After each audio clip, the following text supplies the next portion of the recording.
Martin Eden, partie 6, chapitre 19. Ruth et sa famille étaient de retour, et Martin, dès son arrivée, la vit souvent. Elle avait terminé ses études. Lui, déprimé physiquement et cérébralement, n'écrivait pas. Ils purent donc se voir à leur aise pour la première fois et leur intimité grandit rapidement. Au début, Martin ne fit que se reposer. Il dormit énormément, passa de longues heures à rêvasser, à penser, à ne rien faire. Il était pareil à un convalescent relevant d'une terrible maladie. Le premier signe de renaissance se produisit le jour où il s'intéressa de nouveau à la lecture des journaux. Alors il se remit à lire des nouvelles frivoles, des vers, et, quelques jours après, il se replongeait, tête baissée, dans le fisc tant négligé. Son tempérament et sa santé splendide avaient repris le dessus et il jouissait plus que jamais des ressources profondes de sa jeunesse. Ruth, quand elle apprit qu'aussitôt reposé il reprendrait la mer, ne dissimula pas son désappointement. « Pourquoi faites-vous ça ?» fit-elle. « Pour gagner de l'argent, » répondit Martin. « Il faut que j'en fasse une nouvelle provision en vue d'une nouvelle campagne contre les éditeurs. L'argent est le nerf de la guerre, dans mon cas surtout. L'argent et la patience. » « Mais s'il ne vous faut que de l'argent, pourquoi n'êtes-vous pas resté à la blanchisserie ?»« Parce que la blanchisserie faisait de moi une brute. Un travail pareil vous mène forcément à la boisson. »« Vous n'allez pas me dire que vous... » Elle le fixa avec de grands yeux horrifiés. Il aurait pu facilement éluder la question, mais sa nature était franche, d'instinct, et il se souvint de son ancienne résolution d'être sincère, quoi qu'il arrive. « Oui, » répondit-il. « Justement. Plusieurs fois. » Avec un frisson, elle s'éloigna de lui. « Dans mon entourage, personne n'a jamais fait ça. »« C'est qu'ils n'ont jamais travaillé à la blanchisserie de Shelly Hot Springs, » dit-il, en riant amèrement. « Le travail est une bonne chose. Il est nécessaire à la santé humaine, disent les prédicateurs. Et Dieu sait qu'il ne m'a jamais fait peur. Mais abondance de biens nuit, comme dit le proverbe, et la blanchisserie exagérait, vraiment. Voilà pourquoi je reprends la mer. Je crois que ce sera mon dernier voyage, car à mon retour, je réussirai avec ma littérature, j'en suis certain. » Elle demeura silencieuse, hostile, et il l'observait mélancoliquement, se rendant compte qu'elle était incapable de comprendre par quoi il avait passé.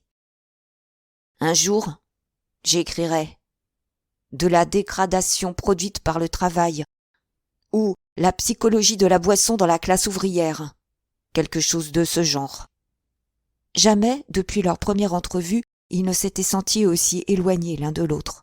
Sa confession si franche, faite dans un esprit de révolte, l'avait dégoûté. Sa dégradation la choquait, bien plus que ce qui en avait été la cause directe. Elle dut admettre à quel point elle s'était rapprochée de lui et, ceci accepté, à quel point leur intimité devrait se resserrer encore. Sa pitié se réveillait aussi, ainsi que d'innocents et idéalistes projets de rééducation. Elle sauverait cette jeunesse sauvage si pleine de bonne volonté. Elle le sauverait de l'influence maudite de son milieu d'autrefois, et elle le sauverait de lui-même, malgré lui. Tout ceci lui semblait être un très noble état d'âme, et elle ne doutait guère qu'il dissimulait simplement de la jalousie et du désir d'amour. Ils firent beaucoup de bicyclettes, par ces délicieux après-midi de l'arrière-saison, et, là-bas, sur la colline, ils lurent à haute voix des vers, tantôt l'un, tantôt l'autre de ces nobles poèmes qui élèvent l'âme. La renonciation, la patience, l'application, le devoir, l'ordre, tels étaient les principes qu'elle lui prêchait de cette façon indirecte et qui lui avaient été inculqués par son père, par M. Butler et par Andrew Carnegie, qui, de pauvres petits émigrants, était devenu le grand dispensateur de livres de l'univers. Martin appréciait tout cela et en jouissait. Il suivait mieux la mentalité de Ruth à présent, et son âme avait cessé d'être pour lui un coffret mystérieux, aux surprises toujours renouvelées. Intellectuellement, il se sentait son égal. Mais leur divergence ne troublait pas son amour qui était plus fort, plus ardent que jamais, car il l'aimait pour ce qu'elle était, et sa fragilité physique même augmentait son charme à ses yeux. Il avait lu l'histoire de cette maladie d'Elizabeth Barrett, qui, après avoir passé des années couchée, fut enlevée, un jour, par Browning et guérie par la force de son ardent amour. Et, ce que Browning avait fait pour Elizabeth, Martin décida de le faire pour Ruth. Mais il fallait, d'abord, qu'elle l'aime. Il lui donnerait ensuite la force et la santé. Et il entrevit leur vie future. Dans un décor de travail et de confort, lui et Ruth évoluaient, lisaient des vers et parlaient d'art. Ruth allongée parmi des monceaux de coussins épars. Parfois, elle lui lisait à haute voix, ou bien c'était lui qui lisait, et elle appuyait la tête sur son épaule. D'autres fois, ils regardaient ensemble des gravures. Puis, comme elle aussi aimait la nature, sa généreuse imagination changeait le décor de leur lecture. Ils lisaient dans de profondes gorges, ou bien assis dans des prairies ensoleillées, sur la montagne, ou encore sur la dune de sable gris perle, où les vagues festonnaient des guirlandes à leurs pieds. Ou bien très loin, dans une île des tropiques où les cascades, en atteignant la mer, se dissolvent en vapeurs légères qui tremblent et ondulent à la moindre brise. Mais toujours, au premier plan, régnant sur ces royaumes d'éternelle beauté, ils étaient là, Ruth et Martin, et au-delà du décor formé par la nature, il y en avait un autre, nuageux, celui du travail, du succès et de l'argent gagné qui les avait affranchis du monde. « Je recommande à ma petite fille d'être prudente, » dit un jour madame Morse à Ruth, d'un air plein de sous-entendus. « Je sais ce que tu veux dire, mais c'est impossible. Il n'est pas de ma... » Ruth rougit, mais cette rougeur était celle de la Vierge qui, pour la première fois, discute les problèmes sacrés de la vie avec une mère respectée. « De ta condition, » termina la mère. Ruth fit un signe d'assentiment. « Je n'osais pas le dire, mais c'est ça. Il est rude, brutal, fort, trop fort. Il n'a pas... » Elle hésita, encore, sans oser poursuivre. Jamais elle n'avait encore abordé un sujet de ce genre avec sa mère. Et de nouveau sa mère compléta sa pensée. « Il n'a pas vécu une existence propre, tu veux dire ?» Ruth acquiesça et rougit à nouveau. « C'est ça, » dit-elle. « Ce n'est pas sa faute, mais il a beaucoup joué avec... » « Avec le feu ? Oui, avec le feu. Et il me fait peur. Quelquefois j'en ai une véritable terreur, quand il me raconte les choses qu'il a faites, de la façon la plus naturelle du monde, comme si ça n'avait aucune importance. Mais elles en ont une, n'est-ce pas ? » Elles étaient assises, les bras entrelacés et, dans un silence, la mère caressa la main qui s'abandonnait, en attendant qu'elle continue. « Mais je m'intéresse follement à lui. Il est, en somme, mon premier ami homme. Pas tout à fait mon ami, mais mon protégé et mon ami combiné. Quelquefois aussi, quand il me fait peur, il me semble que c'est un bulldog que l'on m'a donné comme jouet et qui tire sur sa chaîne, qui montre les dents et menace de tout arracher. » Sa mère attendit encore. « Il m'amuse, je crois, comme un bulldog. Il y a beaucoup de choses bonnes en lui, mais il y en a aussi beaucoup que je n'aime pas. Tu vois, j'ai beaucoup réfléchi. Il jure, il fume, il boit, il boxait. Il me l'avoue et ne le regrette pas. Il me l'a dit. Il est tout ce qu'un homme ne doit pas être, un homme dont je voudrais comme... » Sa voix ne fut plus qu'un murmure. « Comme Marie. Et puis, il est trop athlétique. Mon prince charmant sera grand, mince et brun, plein d'élégance et de charme. Non, il n'y a aucun danger que je devienne amoureuse de Martin Eden. Ce serait bien la plus terrible chose qui puisse m'arriver. »« Mais ce n'est pas de ça que je parlais, » dit finement la mère. « As-tu jamais pensé à lui ? Il est hors concours de toute façon, naturellement. Mais supposons qu'il en arrive à t'aimer. »« Mais il m'aime déjà ?» s'écria Ruth. « C'était à prévoir, » dit doucement madame Morse. Comment pourrait-il en être autrement pour un homme qui t'approche? Aulnay me hait, dit-elle avec véhémence, et je hais Aulnay. Quand il est là, je me sens pousser des griffes de chat. Il faut que je sois mauvaise, et quand je ne le suis pas, eh bien, c'est lui qui l'est. Mais avec Martin et Éden, je suis contente. Personne ne m'a jamais aimée avant lui. Aucun homme, je veux dire. Et de cette manière. Et c'est bon d'être aimé, ainsi. Tu comprends ce que je veux dire, maman chérie? C'est si doux de se sentir si vraiment, si profondément femme. Et cachant son visage sur les genoux de sa mère, elle sanglota. Tu me trouves épouvantable, je sais, mais je suis honnête et je te dis exactement ce que je ressens. Madame Morse fut en même temps triste et heureuse. Sa petite-fille, la licenciée ès-lettres, n'existait plus.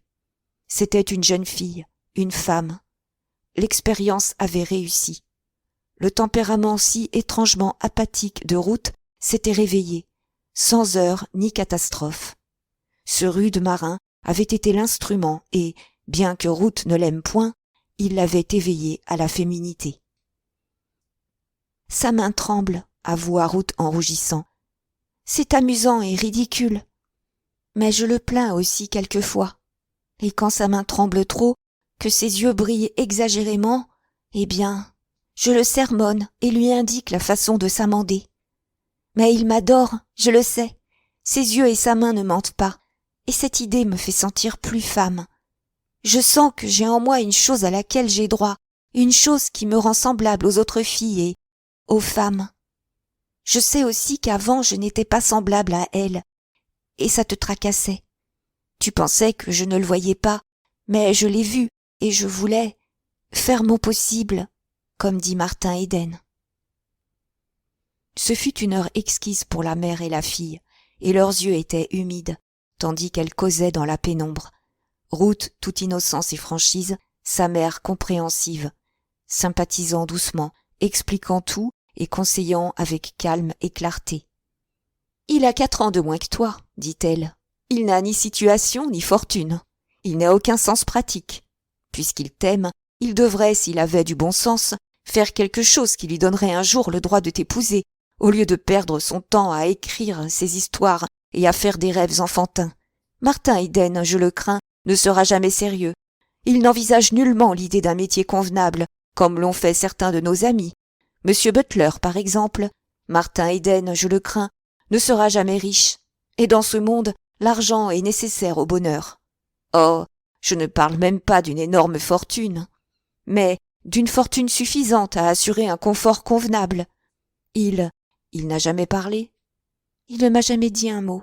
Mais s'il le faisait, je l'arrêterais, car tu sais, je ne suis pas amoureuse de lui. Tant mieux. Je ne serais pas contente de voir mon enfant, ma fille unique, si nette, si pure, aimer un homme pareil. Il existe de par le monde des hommes nets, fidèles, virils. Attends un de ceux-là. Tu le trouveras un jour. Tu l'aimeras, et il t'aimera, et vous serez aussi heureux ensemble que ton père et moi l'avons été. Il est une chose à laquelle tu dois toujours penser. Oui, maman. La voix de madame Morse se fit plus basse et plus douce encore pour dire. Ce sont les enfants. Oui, j'y ai pensé, avoua Ruth. Elle rougit encore en se souvenant des pensées voluptueuses qu'elle avait eues. Et c'est l'idée des enfants qui rend impossible monsieur Éden, poursuivit madame Morse d'une voix incisive. Leur hérédité doit être pure, et la sienne ne peut pas l'être. Ton père m'a raconté la vie des marins et tu me comprends. Ruth pressa la main de sa mère en signe d'assentiment.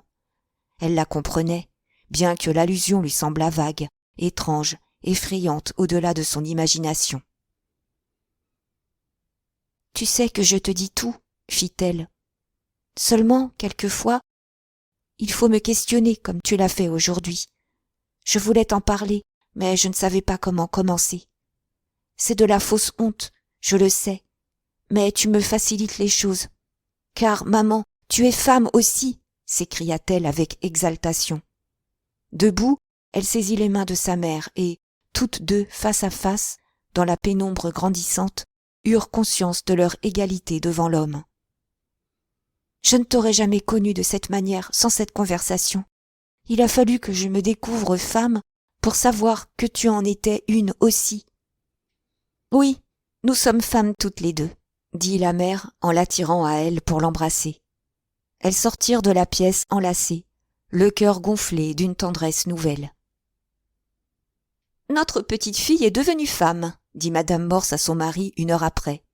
« Ça veut dire, » dit-il après un long regard à sa femme, « ça veut dire qu'elle est amoureuse. »« Non, mais qu'elle est aimée, » répondit-elle souriante. « L'expérience a réussi. Elle est éveillée. »« Alors, il faut nous débarrasser de lui, » répondit monsieur Morse, de son ton précis d'homme d'affaires. Mais sa femme secoua la tête. « C'est inutile. Ruth dit qu'il va partir en mer dans quelques jours. Quand il reviendra, elle ne sera plus là. Nous allons l'envoyer dans l'Est chez la tante Clara. D'ailleurs, 1 an dans l'Est, avec le changement de climat, d'idées, d'entourage, lui fera grand bien. » Chapitre 20. Une fois de plus, le désir d'écrire s'empara de Martin. Des sujets de romans, de poèmes, germaient spontanément dans son cerveau, et il les notait pour les retrouver plus tard et leur donner une forme. Mais il n'écrivait pas. Il se donnait un congé, ne voulait l'employer qu'au repos, et y réussissait fort bien. Bientôt sa vitalité déborda et, comme autrefois, Ruth subit cette emprise étrange de sa force et de sa santé qui lui donnait une espèce de choc physique. « Sois prudente, » lui répéta un jour sa mère. « Je crains que tu ne voies trop souvent Martin Eden. » Mais Ruth riait. Elle se sentait sûre d'elle-même. Dans quelques jours, il prendrait la mer, et à son retour, elle serait partie. Cependant, l'exubérante vitalité de Martin était presque magnétique. Mis au courant du projet de voyage dans l'Est, il sentait qu'il lui fallait se hâter et, d'autre part, il ne savait comment faire la cour à une jeune fille comme Ruth, sa large expérience d'antan ne pouvant lui servir à rien. Les femmes qu'il avait fréquentées différaient par trop de Ruth. Elles se connaissaient fort bien, en flirt et en coquetterie, tandis que Ruth ne s'en doutait pas. Sa prodigieuse innocence le médusait, glaçait sur ses lèvres toute parole ardente, le convainquait, en dépit de lui-même, de sa propre indignité. De plus, il avait un autre désavantage. Jamais il n'avait aimé auparavant. Des femmes lui avaient plu, au temps de son aventureux passé. Des femmes avaient pu le captiver un instant, mais d'amour, il n'en avait jamais éprouvé pour elles. Pour les avoir, il lui avait suffi du plus négligent appel, et elles étaient accourues. Elles avaient été des incidents, des distractions, pas autre chose. Et maintenant, le suppliant, le timide, le tendre et l'hésitant, c'était lui. Il ne savait aucune des roueries de l'amour, ni son langage, et la lumineuse innocence de sa bien-aimée l'épouvantait.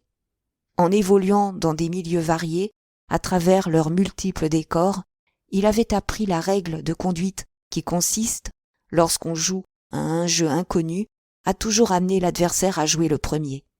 Bien des fois cela lui avait réussi, et il en avait tiré d'utiles renseignements. Il savait surprendre le symptôme, attendre une faiblesse de l'adversaire pour en profiter, se loger au moment propice. C'était en somme comme un jeu de feinte et de parade, à la boxe, et lorsque la feinte amenait le coup qu'il escomptait, il savait depuis longtemps déjà comment en profiter, et touchait juste. Il attendit donc avec Ruth. Il désirait lui dire son amour, sans oser le lui avouer. Il craignait de la choquer et se méfiait de lui-même. Et cependant, sans le savoir, il employait avec elle le bon moyen. L'amour naquit sur la terre avant la parole. Son cours, ses atteintes et ses manifestations sont éternellement les mêmes. Ce fut de la manière la plus primitive que Martin conquit Ruth, sans s'en douter tout d'abord.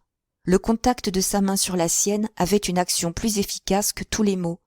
L'effet de sa force sur son imagination la séduisait davantage que n'importe quel poème et que les discours passionnés de tous les amants célèbres. Les sentiments qu'il aurait peut-être pu exprimer auraient sans doute en partie atteint son cœur. Le toucher de sa main, un contact léger, atteignait son instinct. La raison de Ruth était jeune comme elle, mais l'instinct qui l'animait était vieux comme le monde. Né avec l'amour, il avait mûri avec lui, et sa puissance prévalait sur les conventions et les préjugés de classe ou d'opinion.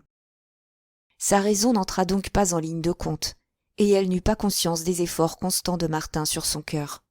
Qu'il l'aimât, d'autre part, était clair comme le jour, et elle se délectait aux manifestations de cet amour, aux tendres lueurs de ses yeux ardents, aux tremblements de ses mains, aux rougeurs sombres qui empourpraient son visage bronzé. Elle alla même plus loin. Timidement, d'un toucher si délicat qu'il ne s'en apercevait pas et, presque inconsciemment, de sorte qu'elle ne se méfiait pas d'elle-même, elle le provoquait. La preuve de son pouvoir, qui la proclamait femme, la ravissait, et elle jouissait de le tourmenter et de jouer avec le danger. Par inexpérience et par excès d'amour, Martin continuait ses travaux d'approche par la simple influence physique, par le contact seul. Que le toucher de sa main fût à ce point agréable à Ruth, il l'ignorait, tout en sentant cependant qu'il ne lui était pas désagréable. Il n'avait pourtant pas souvent l'occasion de se prendre la main, excepté pour se dire bonjour ou adieu, mais les promenades à bicyclette, qui nécessitent 1000 petits arrangements en commun, la lecture du même livre, à la campagne, serrés l'un contre l'autre, fournissaient bien des prétextes à des frôlements soi-disant involontaires. Il arrivait aussi par hasard qu'une mèche blonde caresse la joue brune, qu'une épaule effleure l'autre épaule, tandis qu'ils se penchaient ensemble sur le même livre. Elle souriait en elle-même, des envies soudaines qui la prenaient tout à coup de lui passer la main dans les cheveux, à rebrousse-poil. Lui, de son côté, souhaitait, une fois leur lecture finie, reposer sa tête sur ses genoux, fermer les yeux et rêver de leur avenir commun. Autrefois, à certains pique-niques du dimanche à Shellmount Park ou à Hudson Park, il avait posé sa tête sur bien des genoux différents. Habituellement, il y dormait profondément, tandis que l'élu du moment abritait son visage du soleil, le contemplait et s'étonnait de la suprême indifférence avec laquelle il recevait les hommages. Mettre sa tête sur les genoux d'une femme avait été jusqu'à présent l'opération la plus facile du monde, tandis que les genoux de Ruth lui semblaient inaccessibles, imprenables. Cependant, sans le savoir, là encore, il avait raison de ne rien oser. À cause de cette réserve même, elle ne se tenait pas sur la défensive. Elle n'avait pas conscience du danger qu'elle côtoyait au cours de leurs entrevues seule à seule. D'une façon subtile et insensible, elle se rapprochait de lui, et lui, sentant ce rapprochement s'accentuer de jour en jour, voulait oser et n'osait pas. Un jour, il osa. Un après-midi où il l'avait trouvée dans le salon obscur, souffrant d'une affreuse migraine. « Rien n'y fait, répondit-elle à ses questions. D'ailleurs, je ne prends aucune drogue. Le docteur Hall ne me le permet pas. Je peux vous guérir, je crois, et sans drogue, dit Martin. Je n'en suis pas sûr, bien entendu, mais je voudrais essayer. C'est un massage qu'un japonais m'a appris. Puis j'en ai appris des variantes chez les Hawaïens. Ils appellent ça lomi-lomi, et le lomi-lomi fait à peu près tout ce que font les drogues et même davantage. À peine ses mains eurent-elles touché le front de Ruth qu'elle poussa un profond soupir. « Que c'est bon !» dit-elle. Une demi-heure plus tard, elle dit encore « Vous n'êtes pas fatigué ?» La question était oiseuse, car elle savait d'avance la réponse, et se perdit aussitôt dans une béate admiration du fluide calmant qu'il possédait. La vie semblait jaillir du bout de ses doigts, extrayant la douleur d'une façon magique, si bien que, grisée de bien-être, elle s'endormit et il s'éclipsa doucement. Elle l'appela au téléphone ce soir-là pour le remercier. « J'ai dormi jusqu'au dîner, dit-elle. Vous m'avez complètement guéri et je ne sais comment vous remercier. » Ravi et empressé, il bredouilla sa joie de la savoir remise et, durant cette conversation, il ne fit que penser à Browning et à la maladive Elizabeth Barrett. Ce qu'on avait fait pouvait être refait, et lui, Martin Eden, le referait pour Ruth Morse. Il revint dans sa chambre et au volume de Spencer, Sociologie, qui était resté ouvert sur son lit, mais il ne put lire. L'amour le tourmentait, et annihilait sa volonté, à tel point que, malgré sa résolution, il se retrouva à la petite table tachée d'encre. La poésie qu'il composa cette nuit-là fut la première d'un cycle de 50 sonnets d'amour qui fut terminé en 2 mois. Inspiré vaguement par les sonnets d'amour portugais, il les écrivit dans toutes les conditions voulues pour faire une belle œuvre, au summum de sa vitalité, de sa divine folie d'amour. Toutes les heures qu'il passait loin de route, il les employait au cycle d'amour, à lire, ou encore au cabinet de lecture, car il voulait rester au courant de ce qui paraissait. Les heures passées avec Ruth étaient toutes pareilles, affolantes de promesses et d'incertitudes. Une semaine après la guérison de sa migraine, Norman, Aulnay et Arthur organisèrent une promenade en bateau sur le lac Mérite, au clair de lune. Martin, étant le seul capable de manœuvrer une embarcation, fut naturellement requis. Ruth s'assit à l'arrière, à côté de lui, et les 3 jeunes garçons s'étendirent plus loin, très occupés à discuter femmes et bagatelles. La lune ne s'était pas encore levée, et Ruth, qui regardait le ciel étoilé, en silence, se sentit tout à coup très seule. Elle regarda Martin. Le bateau donnait de la bande sous une bise fraîche jusqu'à mouiller le pont, et lui, une main au gouvernail et l'autre à la voile, l'offait légèrement, tout en surveillant attentivement le rivage proche en avant d'eux.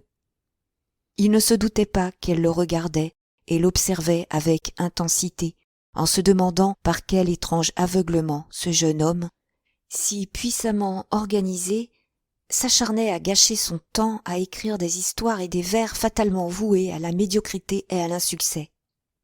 Son regard erra le long du cou puissant à peine éclairé par la lueur des étoiles, s'arrêta à la tête fière, et l'ancien désir la reprit de poser les 2 mains sur sa nuque. Cette force qu'elle détestait l'attirait en même temps. Puis elle se sentit plus seule encore, hélas. La position inclinée du bateau la fatiguait, et elle se rappela la migraine qui l'avait guérie grâce au fluide calmant qui émanait de lui. Il était assis à côté d'elle, tout près, et le bateau semblait la pousser vers lui.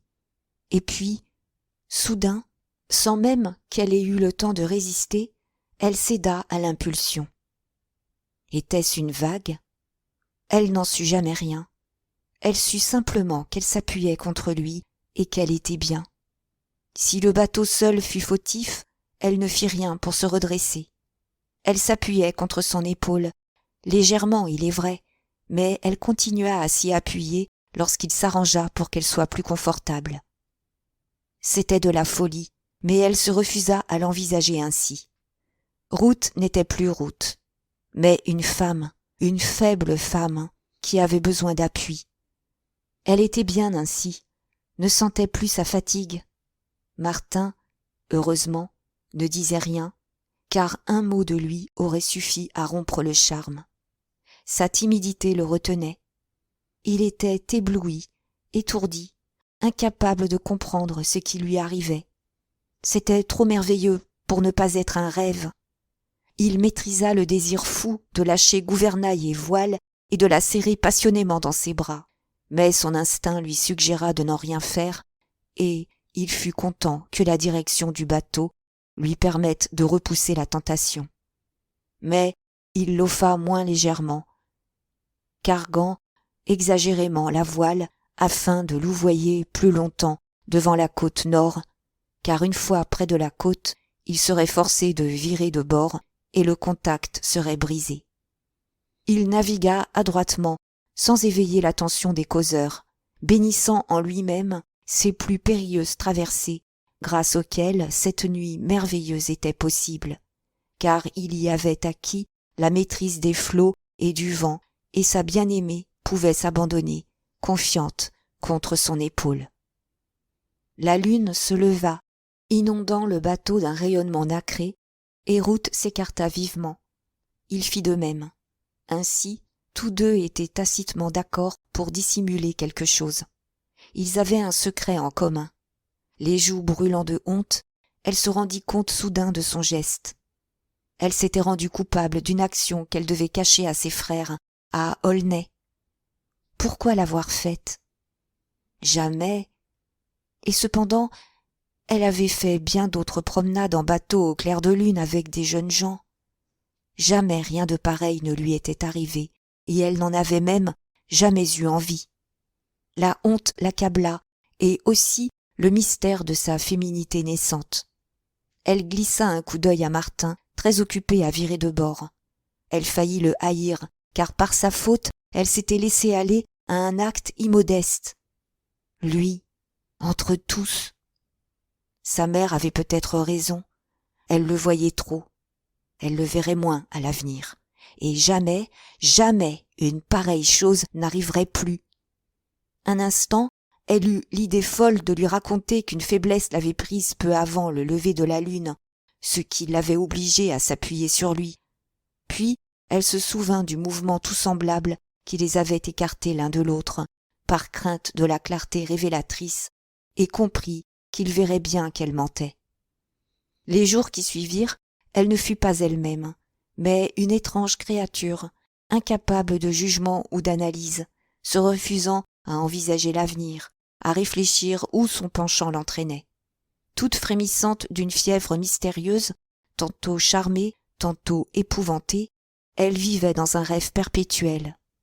Une seule idée raisonnable lui restait, qui devait assurer sa sécurité. Elle ne permettrait pas à Martin de déclarer son amour. Tant qu'elle en aurait le courage, tout irait bien. Dans quelques jours, il serait sur mer. D'ailleurs, même s'il parlait, rien n'était perdu, bien entendu, puisqu'elle ne l'aimait pas. Ce serait naturellement une demi-heure pénible pour lui, gênante pour elle, car ce serait sa première demande en mariage. Elle frissonnait délicieusement à cette pensée. Elle était vraiment devenue femme, puisqu'un homme la demandait en mariage. Le mariage, cet éternel, invincible attrait pour son sexe. Comme un papillon attiré par la flamme, sa pensée troublée voltait, éperdue autour du piège divin. Elle se représenta Martin se déclarant, imagina ce qu'il dirait. Elle s'entendit le refuser avec douceur, l'exhorter à devenir un homme, un brave homme. Elle lui demanderait surtout de ne plus fumer. Mais non, il fallait avant tout l'empêcher de se déclarer, et cela, elle le ferait.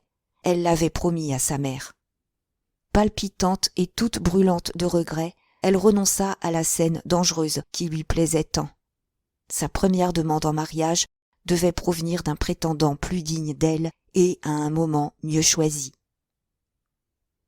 Chapitre 21. C'était un admirable après-midi de l'été indien, languide et chaud. Le soleil n'était pas très fort et de légères brises erraient, sans troubler la somnolence de l'air. D'aériennes nuées pourpres se cachaient au creux des vallées qui dominent San Francisco, impénétrablement enveloppées de fumée. La baie, pareille à une terne nappe de métal fondu, était semée de bateaux immobiles ou mollement bercés par la marée nonchalante. Au loin, à peine percevait-on le Tamalpais, dont l'immense silhouette se perdait dans le brouillard près de la porte d'or, que le soleil couchant rendait semblable à un sentier d'or pâle. Au-delà, le Pacifique se confondait avec de lourds nuages, avant-coureurs menaçants des premiers souffles de l'hiver. L'été allait finir. Cependant, sur les collines, il s'attardait encore. Doucement tendre, il se couchait, voluptueux, dans la pourpre des vallons et tissait, dans les brumes pâlissantes, le linceul saturé de beauté où il allait mourir, heureux d'avoir vécu et bien vécu. Et, sur la colline, à leur place favorite, Ruth et Martin, côte à côte, étaient assis, penchés tous deux sur le même livre. Martin lisait à haute voix des sonnets d'amour, ceux que Browning a dédiés à la femme qui fut aimée comme peu de femmes le furent. Mais la lecture languissait. Autour d'eux, le charme de la beauté mourante était trop puissant. La saison vermeille s'évanouissait comme elle avait vécu, splendide et voluptueuse, et le souvenir de ses ivresses alourdissait l'air. Elle pénétrait en eux, avec ses rêves et ses langueurs, amollissait leurs nerfs, enveloppait leur volonté, leur raison, d'un brouillard vaporeux. Martin se fondait de tendresse et parfois des ondes brûlantes le parcouraient. Leurs têtes étaient bien près l'une de l'autre, et lorsque l'haleine d'une imperceptible brise faisait voltiger vers son visage les cheveux d'or, Les lignes dansaient aussitôt devant ses yeux. « Je ne crois pas que vous ayez compris un mot de ce que vous venez de lire, » dit-elle, quand il eut complètement perdu le passage qu'il récitait. Il l'observa de ses yeux dévorants, mais cette fois, au lieu de s'intimider, la réponse lui vint tout naturellement. « Vous non plus, d'ailleurs. De quoi parlait le dernier sonnet ?»« Je ne sais pas, » avoua-t-elle en riant. « J'ai déjà oublié. Ne lisons plus. La journée est trop belle. »« C'est notre dernier sur la colline, d'ici quelque temps, » dit-il gravement. Un orage s'amasse à l'horizon. Le livre glissa sur l'herbe, et ils restèrent silencieux, immobiles, perdant vers la baie dormante leurs yeux rêveurs qui ne voyaient pas. Ruth, quelquefois, glissait un regard vers son cou. Une force impérieuse l'attirait vers lui, inévitable comme le destin. Sans qu'elle l'ait voulu, son épaule effleura l'autre épaule, aussi légèrement qu'un papillon frôle une fleur. Elle sentit le frisson qui répondait à ce contact. Il n'était que temps qu'elle s'écarte. Mais sa volonté ne lui obéissait plus, et elle ne pensa même pas à vouloir résister, envahie par une enivrante folie. Il glissa son bras autour d'elle. Délicieusement torturée, elle en suivit les gestes lents. Elle attendait, elle ne savait trop quoi, haletante, les lèvres sèches et brûlantes, le cœur bondissant, une fièvre dans les veines. Doucement, d'un mouvement infiniment caressant, le bras remonta et l'attira vers lui. Elle n'attendit plus. Avec un grand soupir las, elle laissa tomber sa tête sur la poitrine de Martin. Il se pencha, tendant vers elle ses lèvres, et celles de Ruth firent la moitié du chemin. « Voilà, c'est l'amour, » se dit-elle, dans une lueur de raison. « Si ce n'est pas l'amour, je n'ai plus qu'à mourir de honte. » Mais ce ne pouvait être que l'amour. Elle aimait cet homme dont les bras l'enserraient, dont les lèvres pressaient les siennes. Elle se pelotonna contre lui d'un mouvement câlin de tout son corps. Et soudain, s'arrachant à son étreinte, elle posa ses deux mains sur le cou hâlé de Martin. La sensation de ce désir réalisé fut si violente qu'avec un sourd gémissement, elle laissa retomber ses mains et s'affaissa à demi évanouie dans ses bras. Pas un mot n'avait été dit, pas un mot ne fut échangé pendant de longues minutes. Par deux fois, il se pencha pour l'embrasser. Chaque fois, ses lèvres recevaient timidement le baiser et elle se nichait davantage contre lui. Elle ne pouvait s'éloigner de lui, et lui, la tenant serrée contre son cœur, regardait la grande cité perdue dans la fumée, au-delà de la baie, sans la voir. Pour une fois, dans son cerveau ne flottait aucun rêve. La lumière, la couleur, toute la beauté du monde était là, resplendissante comme le jour, brûlante comme son amour. Il se pencha vers elle. Elle murmura. « Depuis quand m'aimez-vous » ? « Depuis toujours. Depuis le jour où je vous ai vu pour la première fois. Je suis parti fou d'amour, et depuis ce temps, ma folie n'a fait qu'augmenter. Et maintenant, chérie, je suis plus fou que jamais. Je ne sais plus où j'en suis, ma tête tourne de joie. »« Je suis heureuse, Martin, chérie, » dit-elle avec un long soupir. Il la serra contre sa poitrine à l'étouffer, puis demanda « Et vous ? Quand vous en êtes-vous douté ? » ?»« Oh, mais je l'ai su tout de suite, presque tout de suite. »« Et je n'ai rien vu !» s'écria-t-il, vexé. « Je ne m'en suis aperçu que maintenant, quand je vous ai embrassé. » »« Ce n'est pas ça que je voulais dire. » Elle se redressa un peu et le regarda. « Je voulais dire que dès le début, j'ai su que vous m'aimiez. » »« Et vous, quand m'avez-vous aimé ?»« C'est venu subitement. » Elle parlait très lentement. Dans ses yeux luisait une flamme vacillante et douce. Une roseur exquise animait ses joues. Je n'en ai rien su jusqu'au moment où vous m'avez prise dans vos bras. Et je n'avais pas l'intention de vous épouser, Martin, jusqu'à ce moment-là. Qu'avez-vous fait pour que je vous aime ? Je n'en sais rien, dit-il en riant, à moins que ce ne soit à force de vous aimer, car l'immensité de mon amour aurait attendri une pierre. À plus forte raison votre cœur, chérie. L'idée que je me faisais de l'amour était absolument différente, dit-elle brusquement. Quelle idée vous en faisiez-vous? Je ne le croyais pas ainsi. Elle baissa les yeux et continua. Je ne me doutais pas de ce que c'était. Il resserra l'étreinte de ses bras autour d'elle avec l'appréhension de se montrer trop empressé.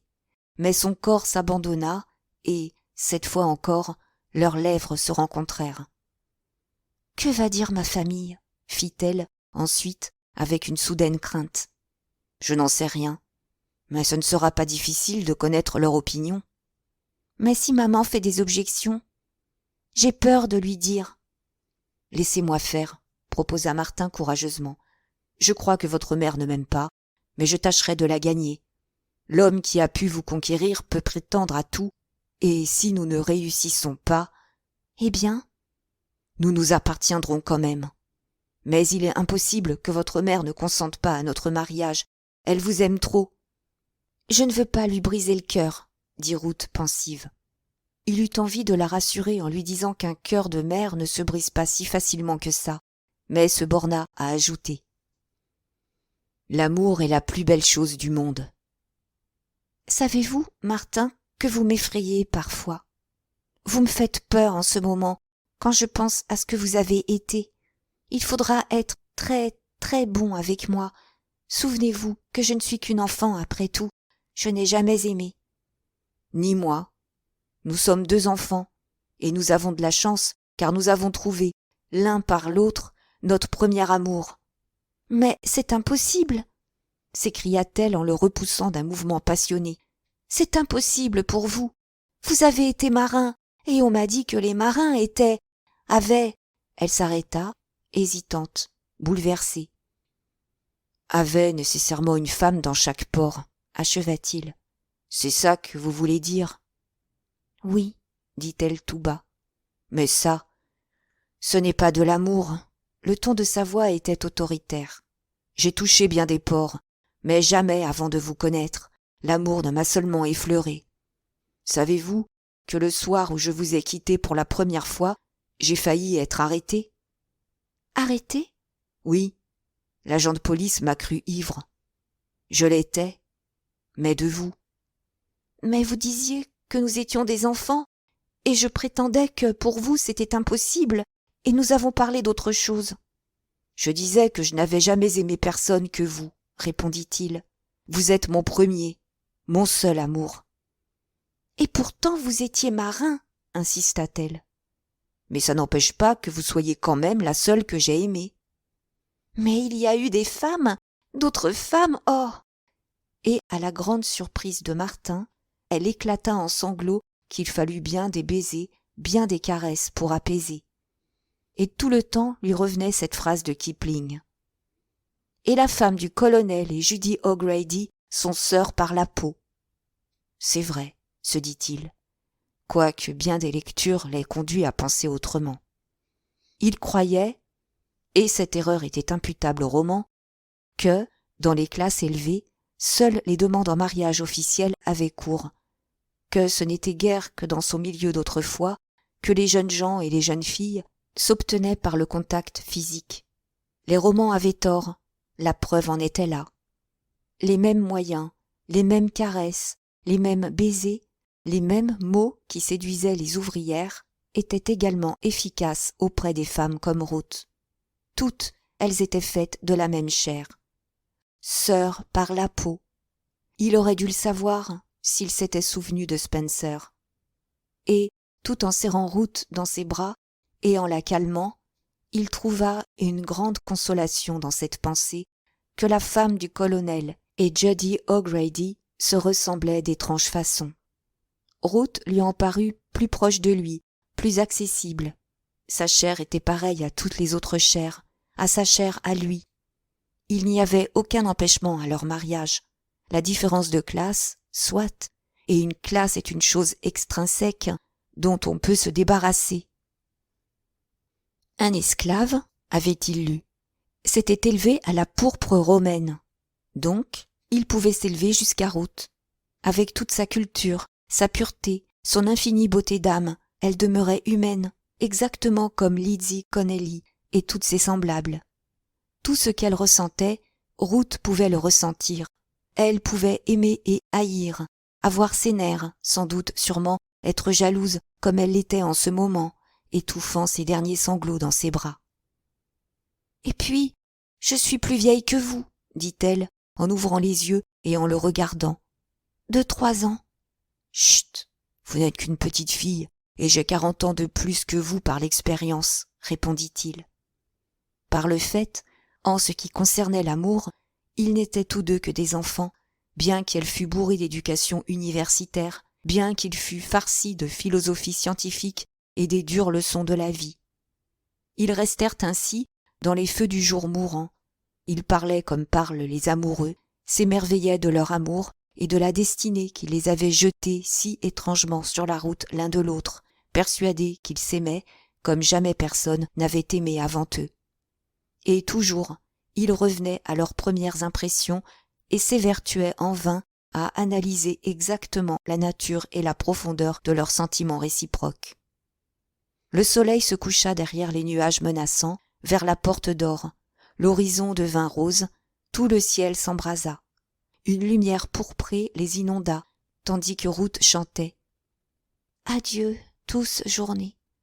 Elle chantait d'une voix douce, entre les bras de Martin, ses mains dans les siennes, son cœur contre son cœur. Chapitre 22. Madame Morse n'eut pas besoin de grandes réflexions pour comprendre à l'attitude de Ruth, quand elle fut rentrée, qu'il s'était passé quelque chose. La rougeur persistante de son visage et, plus encore, les grands yeux brillants révélaient un grand trouble. « Que s'est-il passé ?» demanda Madame Morse, lorsque Ruth fut couchée. « Tu as deviné ?» dit Ruth, les lèvres tremblantes. Pour toute réponse, la mère l'entoura de ses bras et lui caressa doucement les cheveux. « Il n'a pas parlé, » continua Ruth désespérément. « Je ne m'y attendais pas et je ne l'aurais jamais laissé parler, mais il n'a rien dit. »« Mais s'il n'a rien dit, alors rien n'a pu se passer, n'est-ce pas ?»« Mais si, justement. »« Voyons, mon petit, qu'est-ce que tu racontes ?» dit Madame Morse désorientée. « Je ne comprends plus du tout, alors qu'est-il donc arrivé ?» Surprise, Ruth regarda sa mère. « Je pensais que tu avais compris. Eh bien, nous sommes fiancés, Martin et moi. » Madame Morse éclata d'un rire incrédule. « Non, il n'a rien dit, » expliqua Ruth. « Il m'aimait, voilà tout. J'ai été aussi étonnée que toi. Il n'a pas dit un mot, il a simplement mis son bras autour de moi et je n'ai plus été moi-même. Et il m'a embrassée, et je l'ai embrassé, sans pouvoir m'en empêcher. C'était plus fort que moi. Alors j'ai compris que je l'aimais. » Elle s'arrêta, espérant l'absolution maternelle. Mais Madame Morse se renferma dans un silence glacial. « Je sais, c'est un accident impardonnable, » poursuivit Ruth d'une voix mal assurée. « Je ne sais pas comment tu me pardonneras jamais, mais je n'ai pas pu m'en empêcher. Je ne me doutais pas que je l'aimais avant ce moment-là. Dis-le à papa. »« Il vaut mieux ne rien dire à ton père. Je verrai Martin Eden, je lui parlerai, je lui expliquerai. Il comprendra et te rendra ta parole. »« Non, non !» s'écria Ruth en sursautant. « Je ne veux pas. Je l'aime. Je veux l'épouser, si tu le permets, bien entendu. »« Nous avons formé d'autres projets pour toi, ton père et moi, ma chère Ruth, et je... »« Oh non, non, il n'y a rien d'arrangé. Nous n'avons personne en vue. Nous projetons simplement ton mariage avec quelqu'un de ton milieu, avec un homme honorable et comme il faut, que tu choisiras toi-même et que tu aimeras. »« Mais c'est Martin que j'aime !» protesta Ruth, d'un ton plaintif. « Nous n'influencerons pas ton choix.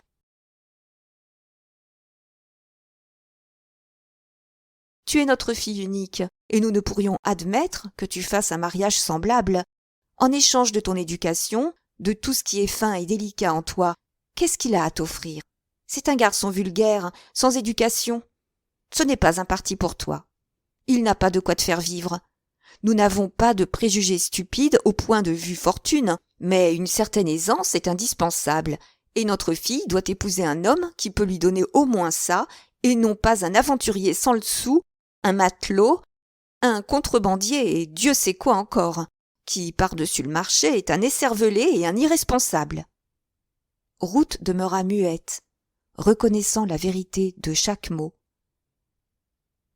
Il perd son temps avec la littérature, en essayant d'accomplir par entêtement ce à quoi parviennent rarement des génies et quelques rares hommes doués d'une parfaite culture. Un homme qui veut se marier doit se préparer au mariage. Mais lui, comme je te l'ai déjà dit, et je sais que tu es de mon avis, il est irresponsable. Et comment ne le serait-il pas? Il a le tempérament d'un marin. Jamais il n'a appris à économiser ou à s'abstenir de boire. Sa jeunesse l'a marqué pour toujours. Ce n'est pas sa faute, bien entendu, mais sa nature ne changera pas pour ça. Et as-tu réfléchi aux années de débauche que forcément il a vécues? As-tu pensé à ça, mon enfant? Tu sais ce que signifie le mariage. Ruth frissonna et se serra contre sa mère. J'y ai réfléchi. Elle attendit un long moment que sa pensée s'éclaircisse. Et c'est terrible. Ça me rend malade d'y penser. Je vous l'ai dit, mon amour pour lui est un affreux accident. Mais je ne peux rien y faire. As-tu pu ne pas aimer mon père? Eh bien, pour moi, c'est la même chose. Il y a quelque chose en moi, en lui, que j'ignorais jusqu'à ce jour. Mais ce quelque chose existe et me force à l'aimer. Je n'ai jamais pensé que je pourrais l'aimer, et pourtant je l'aime, conclut-elle avec un léger accent de triomphe. Elles causèrent longtemps, sans aboutir à d'autres conclusions que d'attendre un temps indéterminé sans rien faire. La confession sincère de l'insuccès de son plan, que fit madame Morse plus tard à son mari, eut la même conclusion. C'était à peu près fatal, jugea M. Morse. Ce marin est le seul homme avec qui elle est en contact. Un jour ou l'autre, elle devait s'éveiller, de toute façon. Elle s'est éveillée. Ce matelot s'est trouvé justement là, et comme il n'avait pas de rival, elle n'a rien eu de plus pressé que de l'aimer ou de le croire, ce qui revient au même. Madame Morse se déclara prête à travailler Ruth indirectement, en sourdine, plutôt qu'à la contredire ouvertement. On aurait tout le temps nécessaire, puisque Martin n'était pas dans une situation à se marier. Laisse-la le voir autant qu'elle voudra, conseilla M. Morse. Mieux elle le connaîtra, moins elle l'aimera, je parie. Et donne-lui des points de comparaison. Entoure-la de jeunes filles, de jeunes gens, de toute espèce de jeunes gens intelligents qui ont fait quelque chose ou en passent de devenir quelqu'un. D'hommes de notre milieu, enfin, de gentlemen. Elle comparera forcément. Ils lui montreront ce qu'il est. D'ailleurs, il n'a que 21 ans, un gamin. Ruth n'est également qu'une enfant. Ce sont des amours enfantines, ça passera vite. L'affaire en resta là. Il fut entendu dans la famille que Ruth et Martin étaient fiancés, mais non officiellement. On pensait bien ne jamais en venir là. Et il fut tacitement entendu que les fiançailles seraient longues. Comme on n'avait aucune envie d'encourager Martin à s'amender, on ne lui demanda ni de chercher une situation, ni de cesser d'écrire. Et il entra on ne peut plus complètement dans leur vue sournoise. Jamais l'idée de se faire une situation n'avait été plus éloignée de ses pensées.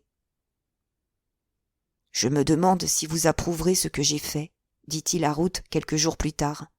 « Comme la pension chez ma sœur est trop chère, je vais m'installer chez moi, tout seul. J'ai loué une petite chambre dans le quartier nord d'Auckland, un endroit tranquille, très bien, et j'ai acheté un fourneau à pétrole pour faire la cuisine. » Ruth fut ravie. Le fourneau à pétrole surtout lui plaisait. « C'est de cette manière que M. Butler a commencé, » dit-elle. Martin n'apprécia pas à sa valeur cette allusion au mérite du digne gentleman, et poursuivit. « J'ai affranchi tous mes manuscrits, et les ai expédiés à de nouveaux éditeurs. Aujourd'hui, j'ai emménagé, et demain, je me mets au travail. »« Une situation !» s'écria-t-elle. Toute heureuse, elle se serra contre lui saisit la main, souriante.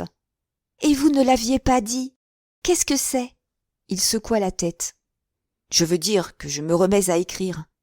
Voyant son amer désappointement, il continua hâtivement. Comprenez-moi bien, je ne me mets pas cette fois à l'ouvrage avec des idées extravagantes, j'en fais une affaire. Froidement, prosaïquement, ça vaut mieux que de reprendre la mer et me rapportera autant que le métier que je pourrais faire à Auckland, sans connaissance spéciale. Voyez-vous, les vacances que j'ai prises m'ont donné de la perspective. Je ne me suis pas fatigué le corps et je n'ai pas écrit, pour la publication du moins. Je n'ai fait que vous aimer et réfléchir. J'ai aussi lu un peu, surtout des magazines. J'ai réfléchi sur moi, sur le monde, sur la place que j'y occupe, sur ma chance d'y conquérir une place digne de vous. J'ai lu aussi La philosophie du style de Spencer et j'y ai trouvé beaucoup de renseignements intéressants. Et le résultat de tout ça, de mes réflexions, de mes lectures et de mon amour, c'est mon installation à Grub Street. Je vais laisser de côté les chefs-d'œuvre et faire du gros ouvrage. Des articles gais, des portraits, des vers humoristiques, des vers pour dire en société, toutes sortes de bêtises très demandées. Puis, il y a les syndicats de journaux, les syndicats de chroniqueurs et les syndicats des suppléments du dimanche.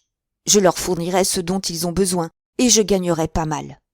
Il y a des publicistes indépendants qui gagnent 400 ou 500 $ par mois, vous savez. Je ne tiens pas à en devenir un, mais je peux gagner convenablement ma vie et avoir pas mal de temps à moi, ce qui serait impossible dans n'importe quelle situation. J'aurai ainsi le temps d'étudier et de travailler pour moi. Une fois l'ouvrage fini, je pourrai tenter une grande œuvre et je m'y préparerai. Vraiment, quand j'y pense, je suis abasourdi du chemin que j'ai fait. Au début, je ne savais pas sur quoi écrire, à part quelques expériences banales, mal comprises et plus mal analysées. Je n'osais pas penser et je ne possédais même pas les éléments pour ça. Mes expériences personnelles n'étaient que des tableaux sans âme. Puis, en augmentant mes connaissances et mon vocabulaire, tout ça m'est apparu différemment et j'ai trouvé la véritable façon d'interpréter mes tableaux. J'ai commencé à faire du bon travail en écrivant aventure, joie, la marmite, le vin de la vie, la bousculade, le cycle d'amour et les poèmes de la mer. J'en écrirai d'autres comme ça, et de meilleurs pendant mes heures libres. Mes pieds reposent solidement sur terre à présent. Le gros ouvrage et de l'argent d'abord, les chefs-d'œuvre ensuite. Pour vous les montrer, j'ai écrit hier soir une demi-douzaine de plaisanteries pour journaux humoristiques, et, comme j'allais me coucher, l'idée m'est venue d'essayer d'écrire un triolet humoristique. Au bout d'une demi-heure, j'en avais pondu 4. Ça vaut bien $1 pièce. 4 $ pour quelques instants perdus avant de dormir. Naturellement, tout ça n'a aucune valeur. C'est un travail fastidieux, assommant. Mais ce n'est pas plus fastidieux ni plus assommant que de tenir des livres à 60 $ par mois en additionnant d'interminables colonnes de chiffres jusqu'à ce qu'on meure. Et d'autre part, cette besogne me fait garder le contact avec le milieu littéraire et me donne du temps pour risquer de plus grandes choses. « Mais à quoi serviront ces grandes choses, ces chefs-d'œuvre » demanda Ruth. « Vous ne les vendez pas ?»« Oh, si, je les vendrai. »« De toutes les œuvres que vous m'avez énumérées et que vous dites être bonnes, vous n'en avez pas vendu une seule. Ce n'est pas avec des chefs-d'œuvre invendables que nous pourrons nous nourrir. »« Alors, nous nous nourrirons grâce aux triolets qui se vendent, » affirma-t-il avec emphase en attirant à lui une bien-aimée fort peu enthousiaste. « Tenez, écoutez, » continua-t-il avec une gaieté affectée. « Ce n'est pas de l'art, mais c'est $1. He came in, when I was out, to borrow some tin, was why he came in. And he went without, so I was in, and he was out. » L'enthousiasme enfantin qu'il avait mis à déclamer sa plaisanterie fit place à une expression navrée quand il vit que Ruth, bien loin de rire, le regardait d'un air à la fois perplexe et réprobateur. « Ça vaut peut-être $1, dit-elle, mais $1 faux. Ne voyez-vous pas que tout ça est rabaissant ? Je veux que l'homme que j'aime et que j'estime soit quelque chose de plus qu'un faiseur de vers burlesque et stupide. » « Vous voulez qu'il ressemble à Monsieur Butler, par exemple ? » « Je sais que vous n'aimez pas Monsieur Butler, dit-elle. Mais il l'interrompit. Monsieur Butler est parfait. Mais j'en ai jusque-là de Monsieur Butler. Non, j'ai beau réfléchir. Je ne vois pas pourquoi je ne ferais pas des vers humoristiques ou des devinettes. Tout aussi bien que de la machine à écrire, des copies ou de la comptabilité. En fin de compte, ça revient au même. Vous partez de ce principe qu'il me faut absolument commencer par aligner des chiffres pour devenir ensuite un notaire habile ou un homme d'affaires. Je veux commencer avec du journalisme inférieur et devenir un bon écrivain. Il y a une différence, objecta Ruth. Laquelle? Mon Dieu, vous ne pouvez pas vendre votre bonne littérature, celle que vous trouvez bonne. Vous avez essayé, n'est-ce pas? Mais aucun éditeur n'en veut. Laissez-moi le temps, cher, pria-t-il. Ce bas journalisme n'est qu'un moyen que je ne prends pas du tout au sérieux.